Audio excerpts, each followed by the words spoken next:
최근 들어 코로나로 인하여 주춤했던 신천 2단 신천지가 다시금 기승 부린다는 소식이 들립니다. 그래서 오늘은 2단을 멀리하라는 제목으로 2단에 대한 경각심을 다시 나누려고 합니다. 성경이 우리나라 말로 이렇게 번역되어 있기 때문에 성경이 읽기 쉬운 책이기도 하지만은 또 어떤 면에서는 잘못 해석하기도 쉬운 책입니다. 성경이 기록된 시점과 오늘 우리와의 관계는 2000년이라는 긴 시간의 차이가 있습니다. 창세기, 출애굽기, 레위기, 민수기, 신명기와 같은 이 모세오경은 3500년간의 시간적 차이가 있습니다.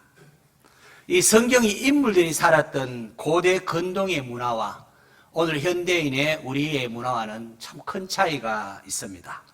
그래서 표현하는 방식도 많이 다릅니다.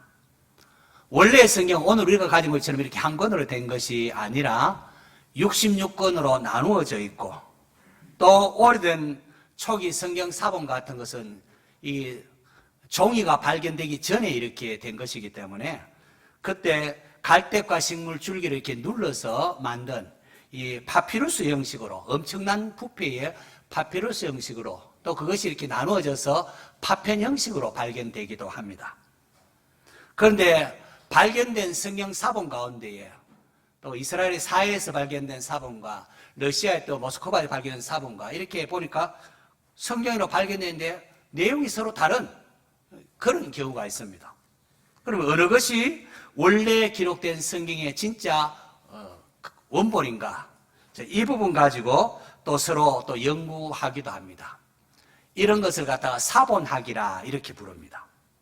구약은 대부분 히브리어로 되어 있고 극히 일부분이 아람어로 되어 있고 신약 성경은 헬라어로 기록되어 있습니다.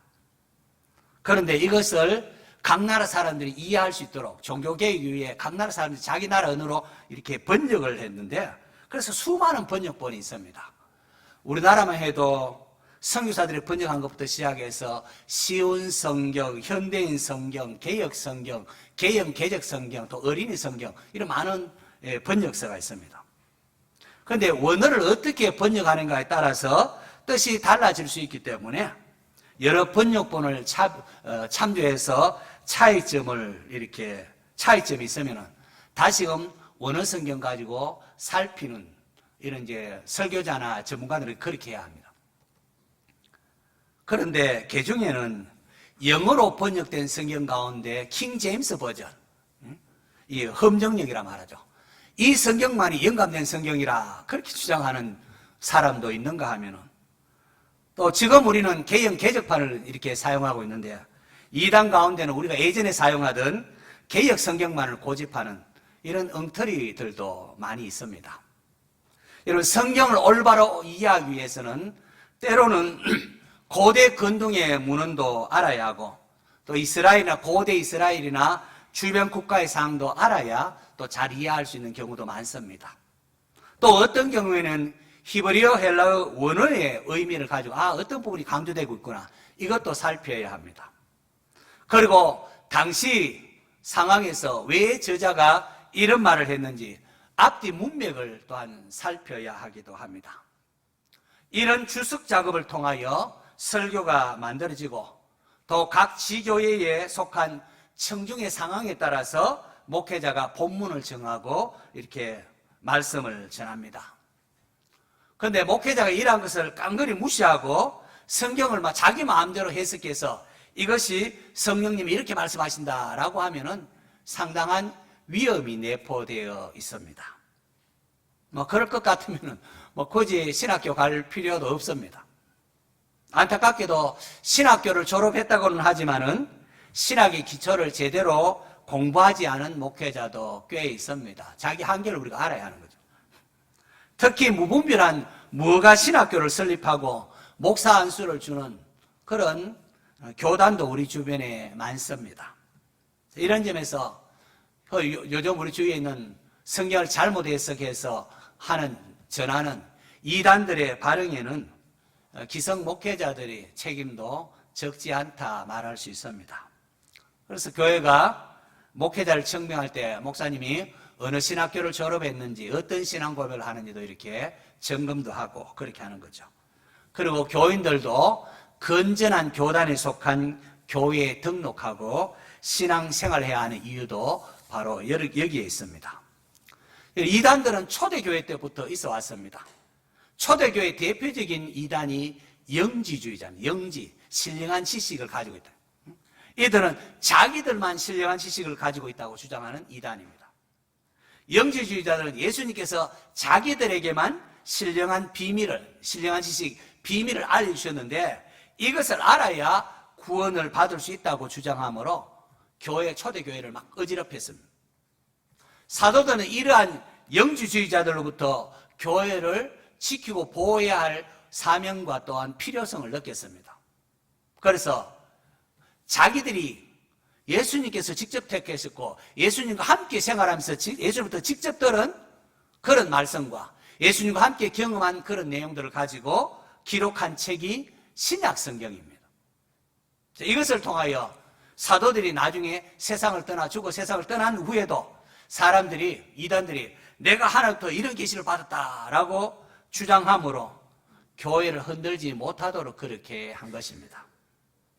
자, 영지주의가 있고 또 하나의 중요한 이단이 가연설입니다.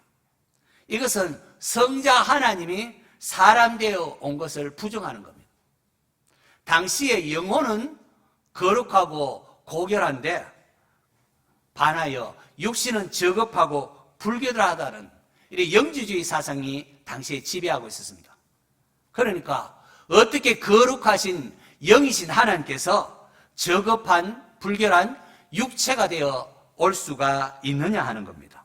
우리 눈에만 우리 눈에만 그렇게 보였다는 겁니다. 그래서 예수는 원래 평범한 인간, 하나님이 아니라 원래 인간이었는데 그에게 어느 날 하나님의 영이 임함으로 가령 세례 때 성령이 임했다는 그때 그래서 그리스도가 된 것이고 또 십자가 못 박히기 전에는 그리스도의 영이 가버렸고 그 인간의 예수만 죽었다 이렇게 주장하는 겁니다. 세월이 흘러도 이단들은 옷 모양만 비슷하지 하는 행태는 비슷합니다.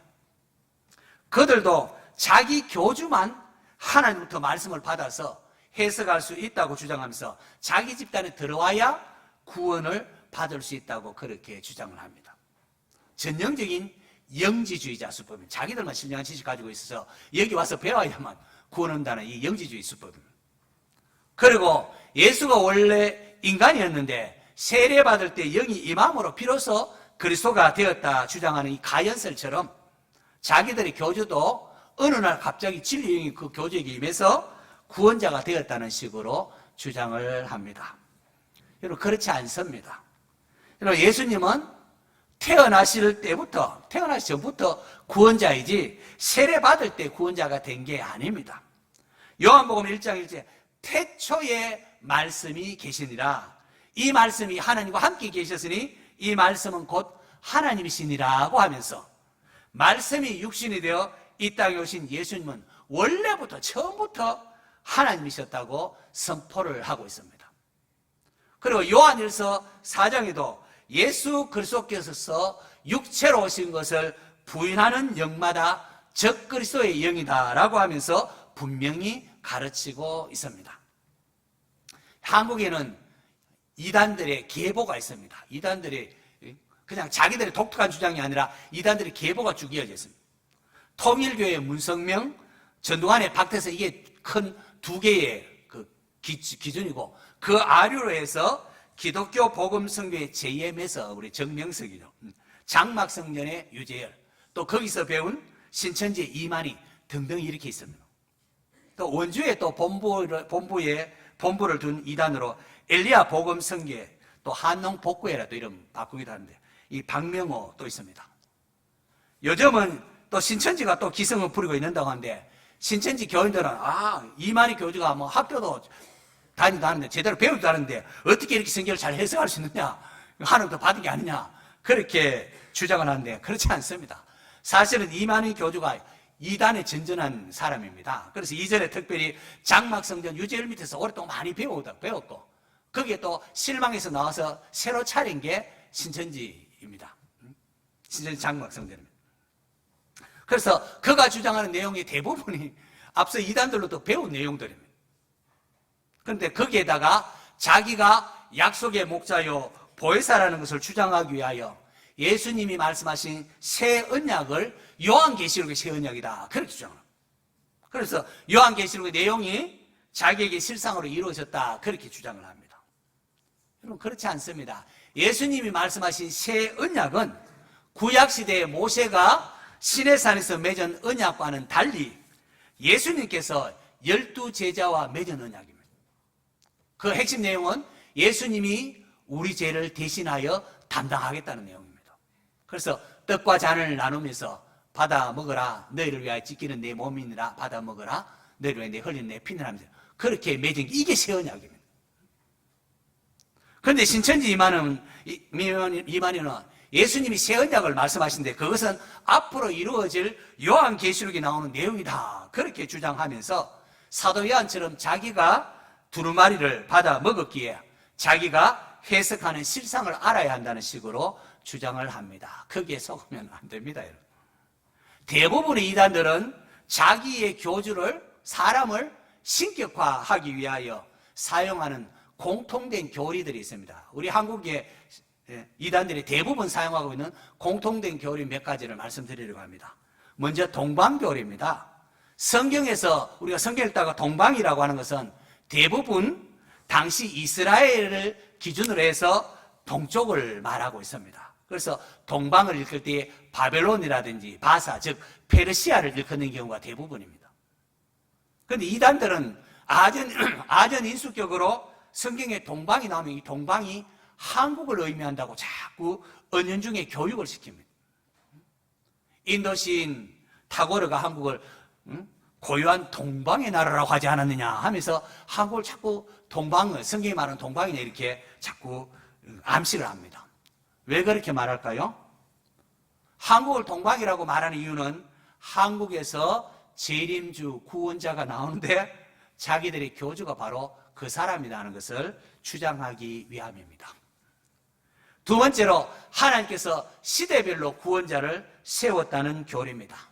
아담이 선악과를 먹고 실패했기 때문에 하나님께서 이제 노아를 그 시대의 구원자로 세웠는데 노아도 그만 나중에 술 먹고 실패함으로 인하여 나중에 아브라함을 다시 구원자로 세웠고 아브라함이 또 아내를 누이라고 속이는 이런 실패를 해서 나중에 모세를 구원자로 세웠고 모세가 화를 내어서 실패해서 여호수아를 구원자로 세웠고 이런 식으로 해서 신약시대는 예수님을 구원자로 세웠는데 세례 요한이 오실 거니까 당신입니까 하면서 배도함으로 예수님이 죽었다는 겁니다.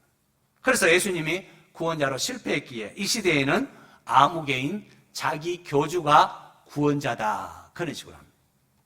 그러면서 이것을 배도 멸망 구원이라는 도시표를 막 만들어가지고 막 사람들을 막 세뇌시킵니다. 뭐 그럴듯하지 않습니까 여러분? 성경에 하나님이 노아가 술 먹기도 했고 아브라함 누이도 속였고 뭐 이렇게 실패했는 것들 그래서 그럴듯하게 이렇게 합니다. 여러분 그러나 그렇지 않습니다. 여기에 속으면 안 됩니다. 하나님께서 아담이 실패해서 노아를 구원자로 세웠고 노아가 실패해서 아브라함을 구원자로 세운 게 아닙니다. 하나님께 그들을 구원자로 세운 게 아니라 그들을 하여금 복음 전하는 하나님 종으로 세운 겁니다. 그 시대에 하나님의 종으로 쓰임받은 자들입니다.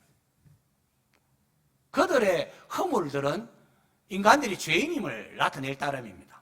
의인은 없나니 하나도 없음을 보여줄 따름입니다. 성경은 다른 이로서는 구원받을 수가 없나니 천하 사람 중에 구원받을 만한 다른 이름을 우리에게 주신 일이 없음이라고 했습니다. 성경은 창세기부터 요한계시록까지 어떤 다른 사람을 구원자로 세운 것이 아니라 오직 하나님의 독생자 예수님 외에는 없습니다. 구약시대는 짐승, 내가 죽였는데 짐승을 잡아 죽이면서 하나님 앞에 제사를 드립니다. 그런데 그 짐승은 앞으로 오실 예수님을 예표하는 것이었습니다. 그래서 구약시대는 그 짐승을 잡아 죽이면서 앞으로 오실, 메시아로 오실 예수님을 바라보면서 믿음으로 구원받았고 신약시대에는 이 땅에 이미 오셔서 십자가에서 우리 죄를 위해 피 흘리신 그 예수님을 바라보며 믿음으로 또한 구원을 받습니다. 하나님께서 자기의 독생자를 세상에 보내사 우리 죄를 대신 담당하심이 신구약 전체가 말하는 복음입니다. 또 이단들은 자기의 교주들을 구원주다 또는 재림주다고 또 이렇게 주장하기 위하여 시대를 3시대로 나눕니다. 통상 우리는 역사를 BC와 AD로 나눕니다. BC, Before Christ. 예수님 오기 전을 주전이라 이렇게 나누고, 예수님 오고 나면 주 AD, 아노 도미니 라틴어입니다. AD를 이렇게 해서 주후로 이렇게 나눕니다. 예수님 오시기 전을 구약시대, 예수님 오고 난 이후를 신약시대 이렇게 나눕니다. 그런데 이단들은 한결같이 구약시대, 신약시대하고는 그 뒤에 또 하나 계시록시대 또는 성령시대 하나 덧붙입니다. 그래서 구약시대는 여호와 하나님을 믿고, 신약시대는 예수님을 믿고, 지금 시대는 계시록시대에 자기 교주인 보혜사 또는 구원자라고 하면서 그 사람을 믿어야 한다는 겁니다. 이단들이 처음부터 예수는 부인하지는 않습니다. 처음부터 부인하면 예수 믿는 사람은 이게 이단이구나 이렇게 당장 분별이 됩니다. 처음에는 마치 예수님을 인정하는 듯이 말합니다. 그렇다가 점차로 예수님은 신약시대만 필요하고 하면서 그 다음에는 싹 넘어가 버리고, 이제 지금은 계시록 시대이기 때문에 이 시대는 자기 교주를 믿어야 한다고 하면 예수님 말도 하지 않습니다. 그러면서도 예수님 초림 때에 사람들이 못 알아보고 박해한 것처럼 지금도 사람들이 자기 교주를 못 알아보고 핍박한다는 식으로 성경을 왜곡합니다. 여러분, 그렇지 않습니다. 여러분, 성부, 성자, 성령 하나님은 영원부터 영원까지 함께 하십니다. 성부 하나님이 모든 것을 계획하시면은 성자 예수님께서 모든 것을 실행하시고, 그 실행한 것에 생명력을 불어넣으시는 것이, 운행하시는 것이 또 성령 하나님이십니다. 창조하실 때도 하나님이 계획하시고 말씀이신 성자를 통하여 만드셨고, 만드신 만물에 생명력을 불어넣는 것은 성령 하나님이십니다. 우리를 구원하실 때도 성부 하나님께서 만세전에 우리를 예정하셨고, 그 예정하신 것을 구원 사역을 성자 하나님 이 땅에서 구원 사역을 이루셨고, 그 이루신 구원 사역을 우리 심령에 믿겨지게 하셔서 생명 주시는 것은 성령 하나님이십니다. 구약 시대에 하나님께서 때로 사람이나 천사의 모양으로 나타나기도 하셨습니다. 그런데 이제 경배할 때 받으시는 것은 하나님이시죠. 천사는 부리는 종이니까 우리의 사람이 경배를 받으면 안 되니까요. 그러니까 구약에 하나님께서 천사나 사람으로 나타나셨을 때 그때 그 하나님은 성자 하나님이십니다. 구약시대 성령 하나님이 계셔서 왕과 제사장과 선지자들에게 한시적으로 사역을 감당하도록 임하셨고, 또 만물이 꽃이 피고 또 생명 주시는 사역 역시 성령 하나님의 일반 사역입니다. 삼위일체 하나님 이렇게 영원부터 영원까지 함께 하십니다. 예수님께서 초림하실 때 낮고 천한 모습으로 오셨습니다. 하지만 재림하실 때에는 다릅니다. 재림하실 때는 영광스러운 심판주로 오십니다. 초림 당시에는 예수님께서 그리스도이심을 하나님이 정한 몇몇 사람에게는 못 알아봤습니다. 왜요? 예수님께서 우리 죄를 대속하기 위한 제물이 되어야 했기 때문에 그렇습니다. 그래서 제자들이 예수님을 알아보고 여러 가지 표적 보고, 주는 그리스도시요 살아계신 하나님의 아들이십니다 할 때 예수님이 기뻐하셨습니다. 그러면서도 이것은 인자가 들릴 때까지, 십자가에 못 박힐 때까지 알리지 말라, 다른 사람들에게 알리지 말라, 그렇게 하셨습니다. 그러나 재림 때는 그렇지 않습니다. 천사장의 나팔 소리로 함께 영광스럽게 임하십니다. 예수님이 재림하실 때 성경은 각 사람의 눈이 그를 보겠고 라고 했습니다. 앞으로 예수님 오시면 재림하시면 우리가 예수님 어떻게 알아볼까 염려할 필요가 없습니다. 땅의 모든 족속이 영광스러운 주님을 알아보게 됩니다. 그렇게 예수님께서 사람들이 너에게 보라, 그리스도가 여기 있다 혹은 저기 있다 하여도 믿지 말라. 저기 재림 예수가 나타났다, 이분이 예수님이다, 재림주다, 그리스도가 여기 있다 저기 있다 해도 믿지 말라고 했습니다. 내가 말하였다고 했습니다. 그러면 오늘 우리 주위에 자칭 재림주니 보혜사니 주장하는 사람들에게 현혹되시지 마시기 바랍니다. 이단들이 많이 오용하고 잘못 사용하고 또 좋아하는 게 요한계시록 아닙니까? 최근에는 이제 요한계시록에 나오는 666을 갖다가 베리칩이나 바코드라고 주장하는 종교단체가 있습니다. 터미널 같은 데서 막 그렇게 주장하는 사람도 있습니다. 과학기술이 발달함에 따라서 살알 크기의 여기 베리피케이션 칩이라고 해서 나의 정보가 담겨져 있는 그런 칩이 있습니다. 거기에 내가 내 주민등록번호나 은행 계좌라든지 내가 어떤 것이 내 정보가 다 담겨 있는데요. 그거를 딱 넣는다든지 또 바코드 안에 여러 가지 정보가 있지 않습니까? 이마나 손에 이렇게 바코드가 있으면은 그거 받으면 지옥 간다 주장을 하는 겁니다. 계시록의 내용과 아주 비슷하게 해가지고 많은 사람들이 혹하고 쫓아가는 사람이 있습니다. 여러분, 그러면 안 됩니다. 여러분. 성경의 분명 가르침은 독생자를 보내신 하나님 사랑을 받지 아니하고, 다시 말해서 예수님을 믿지 아니함으로 자기 죄로 인하여 지옥에 가는 것이지, 베리칩이나 바코드 받았다고 지옥 가는 게 아닙니다. 이런 점에서 요한계시록 해석할 때에 주의해야 합니다. 하나님께서 성경에 수수께끼를 만들어 놓고 그거 모르면은 지옥 가도록 그렇게 한 게 아닙니다. 늘 말하지만 요한계시록은 초대 교회 당시 로마 황제라든지 여러 유대주의자들로부터 핍박받는 이 교인들을 위로하면서 그들을 믿음에 굳게 서도록 하기 위하여 사도 요한이 묵시문학을 이용하여 생생한 그림으로, 마치 예수님이 뭐 타고 나타나고 이런 식으로 생생한 그림으로 쓴 편지입니다. 7교회에 보는 편지입니다. 이단들 대부분 사용하는 비유론도 주의해야 합니다. 그들은 자기 교주만이 비유를 해석할 수 있으니까 자기 집단에 와서 배워야 한다고 거짓말을 합니다. 그러면서 앞서 말한 것처럼 자기 교주는 배운 것도 없는데 어떻게 이렇게 성경을 해석할 수 있겠느냐 하면서 하나님의 영을 받았다고 하는데, 알고 보면은 앞선 다른 이단들의 주장을 짜집게 한 겁니다. 그래서 통일교나 전도관이여 JMS라든지 유재열, 이만희 같은 아류로 이어지는, 그래서 이단 계보가 존재하는 겁니다.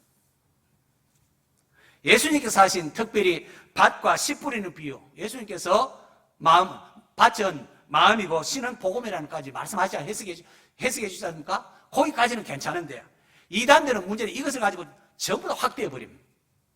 모든 것이 비유라고 하면서 모든 것을 알레고리 해석을 해버립니다. 가령 누가복음 18장 1절에 예수께서 그들에게 항상 기도하고 낙심하지 말아야 할 것을 비유로 말씀하시되 하면서 불의한 재판장과 과부 이야기를 합니다. 불의한 재판장과 과부 이야기, 왜 이런 비유를 하시는가? 항상 기도하고 낙심하지 말도록 하기 위해서 한 겁니다. 그래서 과부가 계속 와서 내 억울함 풀어달라고 하니까 불의한 재판장인데도 들어주지 않습니까? 그런 것처럼 너희들이 항상 기도하고 낙심하지 말아라는 거죠. 이 비유를 통해 예수님께서 말씀하신 것은 성도들 하여금, 우리로 하여금 항상 기도하고 낙심하지 말 것을 말하는 겁니다. 그런데 이단은 어떤 식으로 비유를 풀이하는가 하면, 여러분, 여기 있는 과부는 누구입니까? 이 사람은 진리에 굶주려 진리를 찾는 사람입니다. 불의한 재판장은 누구입니까? 엉터리 진리를 해석하는 기성교회 종교 지도자, 거짓 종교 지도자들입니다. 이렇게 해버리면 본문을 통하여 예수님께서 의도한 것은 완전히 다른 게 되어버립니다. 그런데도 사람은 이야, 여기에 이런 깊은 뜻이 있는가 하면서 그냥 쑥 빠져버립니다. 과거에 우리 목사님들이 이런 식으로 신학을 제대로 하지 않고 이런 식으로 알레고리 해석을 영이라 이름으로 많이 해가지고 한국교회의 이단들의 이러한 비유풀이에 우리가 많이 이렇게 쉽게 감염되어 버립니다. 토끼 한 마리 이렇게 갖다 놓았다 합시다. 여러분, 토끼는 왜 빨간지 아십니까? 하나님을 악몽하기 때문에 주님을 악몽하다 그렇게 빨간 겁니다. 토끼 뒷다리가 왜 긴지 아십니까? 우리의 신앙이 밑으로 내려가지 말고 위로만 올라가기 위하여 그렇게 긴 겁니다. 토끼 털이 왜 긴지 아십니까? 우리가 죄가 없어야 하기 때문입니다. 은혜롭지 않습니까? 은혜롭게 들리지 않습니까? 그러니까 성경 본문하고 아무 상관없이 알레고리식으로 그냥 자기 마음대로 이렇게 해석해버리는 겁니다. 여기에 미혹되면 안 된다는 겁니다. 성경 해석의 기본은 당시 어떤 상황 속에 이게 기록됐으며 글의 전후 문맥이 무엇인지 보고, 또 따로 필요하면은 당시 또 고대 근동의 그것도 봐야 되고, 또 원어적으로 또 주님이 강조한 게 뭔지도 살펴야 이런 여러 가지 주석들이 필요한 겁니다. 이걸 다 제쳐놓고 뭐 코에 걸면 코걸이, 귀에 걸면 귀걸이 뭐 그런데 뭐 은혜롭다고 훅 빠져들어가면 안 된다는 겁니다. 한 가지 더 말씀드리면은 이단들은 다른 것은 다 비유다, 알레고리 해석하고 상징적으로 해석하다가 요한계시록에 나오는 14만 4천 명이 나오면은 문자적으로 해석해버립니다. 내가 인침을 받은 자의 수를 들으니 이스라엘 자손의 각 지파 중에서 인침을 받은 자들이 14만 4천이니라고. 신학자들은 이 계시록 7장에 나오는 14만 4천 명은 신구약 성도들의 모두를 합친 것의 상징적인 수라고 봅니다. 구약 이스라엘 12지파, 신약의 12사도, 이게 곱하기 하면 144가 되고, 또 천을 상징하는, 완전을 상징하는 천을 곱하면 14만 4천 명에서, 이건 신구약 성도들을 전부 말하는 상징적인 수다, 이렇게 해석을 합니다. 그런데 이단들은 다른 건 다 알레고리 해석하고, 이게 무슨 뜻입니까? 무슨 뜻이냐면, 막 비유로 상징으로 하다가, 14만 4천 명을 말할 때는 숫자적으로, 문자적으로 해석해버립니다. 왜요? 그래야만 자기 집단에 들어와야 구원받는다고 주장할 수 있기 때문이죠. 그러면서 우리 한국에서 한국 사람끼리 14만 4천 명을 하면서 이걸 무슨 집하다, 무슨 집하다, 무슨 집하다 하는 웃지 못할 풍경이 벌어집니다. 요즘은 그것도 불편하니까 외국에도 한번 갔다 오고 유튜브에다가 자기 교주가 막 각 나라 말로 강의를 번역해서 막 유튜브로 송출하면 이거 바라고 막 사람들한테 이렇게 보내고 있습니다. 이런 받았는지 모르겠습니다. 막 보내면. 게다가 이스라엘 신천지에는 14만 4천 명이 채워지면은 이 땅에 천국이 임하고 먼저 죽은 자의 영이 자기 육신에게 임하여 영생불사한다. 이제 안 죽는다. 그렇게 합니다. 그리고 이 14만 4천 명이 내가 들어가면은 나로 인하여 다른 가족들도 구원을 받을 수 있다. 그렇게 주장합니다. 그러게 되면 어떻게 될까요? 어떻게 하든지 내가 얼마나 열심을 해서 14만 4천 명이 들어가도록 확 열심을 냅니다. 이런 이단에 빠져버리면은 가정은 뭐고 남편도 아내도 내가 어디 됐다가 내가 14만 4천 명 들어가면 우리 가족도 구원받을 수 있다 생각하니까 막 이혼도 불사하고 아이들 학교도 안 가고 막 열심을 냅니다. 이렇게 함으로 많은 가정이 부서지고 학생들은 학교도 가출하고 막 그거 전한다고 가출해버리고 사회적인 문제가 발생하는 겁니다. 이렇듯 교주의 종로로 하면서 자신의 미래를 잃어버리는 그런 젊은이들이나 또 그들로 인하여 또 가족이 힘들어하는 거 볼 때 얼마나 마음이 아픈지 모르겠습니다. 오늘 제가 쭉 말했던 이단들의 교리, 여러분 이런 것들, 여러분 누가 다른 데서 이렇게 하는 것을 가르치는 걸 들었다면은 여러분들은 자신이 잘못된 이단과 접촉했다는 사실을 알아야 합니다. 아, 내가 그 잘못된 데서 지금 들었구나. 알아야 돼요.